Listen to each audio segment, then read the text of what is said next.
কত ফল বাড়িতে পুজো টুজো হলে ফল। ও তার মধ্যে আবার তোমরাও জানো। নমস্কার, বর্ধমান ঘরকোনা একটা কুকিং ব্লগিং থেকে স্বাগত। এটাই বললাম তোমাদের। তো যাই হোক, এত ফল দেখে ভাবছো কি এত ফল নিয়ে বসে রয়েছি। বাড়িতে পুজো হলে কিছু থাকুক বা না থাকুক, প্রচুর ফল মিষ্টি থাকে। এই ফলগুলো রয়েছে, এগুলো কেটে খাওয়ার ব্যবস্থা করতে হবে। আর আমি ফল খেয়ে যা হচ্ছে, দিন দিন বাড়তে বাড়তে কোন দিকে বেড়ে যাবো তার কোনো ঠিক নেই। তো তার মধ্যে আবার নিরামিষ চলছে, বাড়িতে তো পুজো হয়েছে। তো তোমাদের কাছে আস্তে আস্তে ব্লগগুলো আসবে। তো দেখি নিরামিষ আজকে কী করা যায়। আর এনার্জি নেই বেশি, যাই হলো রান্না করে। দেখি তো বুঝতে পারছো ভীষণ টায়ার্ড হয়েছি। তার মধ্যে বাড়িতে পুজো টুজো হলে ভীষণ টায়ার্ড লাগে। তার মধ্যে নিরামিষ চলছে। আজকে নিরামিষেরই একটা পদ দেখাবো, মানে এটা ঝোলও না আবার গ্রেভি টাইপেরও কিছু না, কিন্তু এই পদটা ভাত, রুটি, পরোটা, লুচি আর ইনফ্যাক্ট সাদা পোলাও যেটা হয় বা বাসন্তী পোলাও, তোমরা তার সাথেও খেতে পারবে নিরামিষের এই পদটা।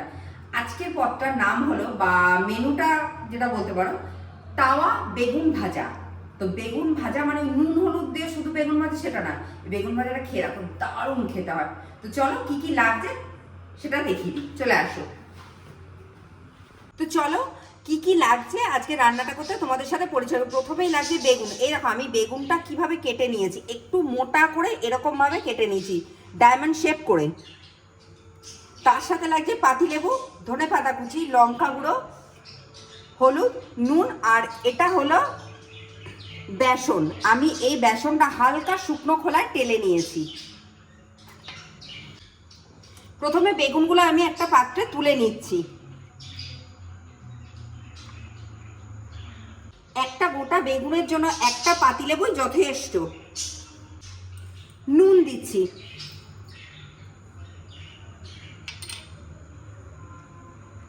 হলুদ গুঁড়ো।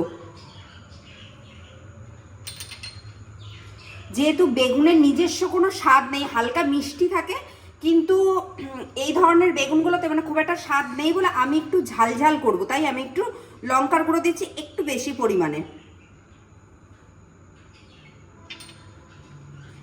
এর সাথে দেবো এই যে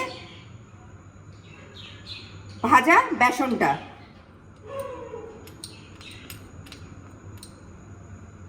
এই মশলাগুলোকে খুব ভালোভাবে আমি মিশিয়ে নেব। প্রত্যেকটা বেগুনের গায়ে আমি এই মশলাগুলোকে খুব ভালোভাবে লাগিয়ে রেখে দেবো। লাগিয়ে অন্তত 5 থেকে 10 মিনিট রাখলে যথেষ্ট। বেগুন তো এমনিতেই নরম।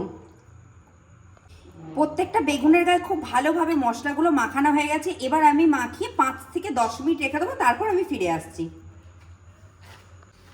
বেগুনটা তো মাখিয়ে রেখে দিয়েছি, 10 মিনিট হয়ে গেছে। আর আমি এদিকে প্যানটাও বসিয়ে দিয়েছি গরম হওয়ার জন্য। আর এটা কিন্তু পুরো সর্ষের তেলে হবে, এখানে সাদা তেল তোমরা ব্যবহার করবে না, চাইলে ঘি ব্যবহার করতে পারো, কিন্তু সাদা তেল নয়। তা আমি এখানে এবার সর্ষের তেলটা দিচ্ছি। তোমরা দেখো বেগুন ভাজা করতে গেলে কতটা তেল লাগে। আমরা জানি বেগুন ভাজা মানে প্রচুর তেল, মানে তেলের অপোজিট নাকি বেগুন যাকে বলে। তো দেখো আজকে বেগুন ভাজাটা করতে গেলে কতটা তেল লাগছে। আর আজকে আমি বাটিতেও ঢেলে রাখিনি, একদম কন্টেনার থেকে দিচ্ছি। দেখো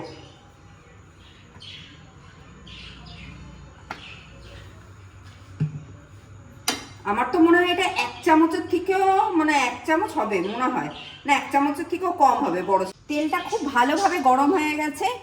এবার আমি এই যে মশলা মাখানো বেগুনগুলো আমি দিয়ে দেবো এখানে।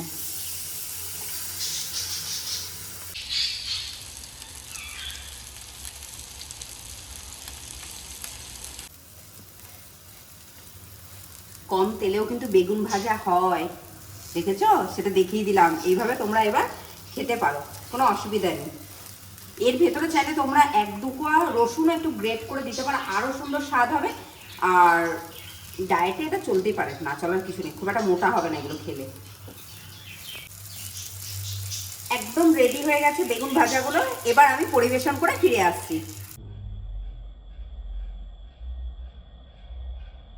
তৈরি হয়ে গেছে আজকে নিরামিষ পদে তাওয়া বেগুন ভাজা। আজকে তো এটা রাত্রিবেলা গরম গরম লুচি দিয়ে আমরা বাড়ির সবাই খাবো, যাই হোক আমি খেয়ে দেখালাম না।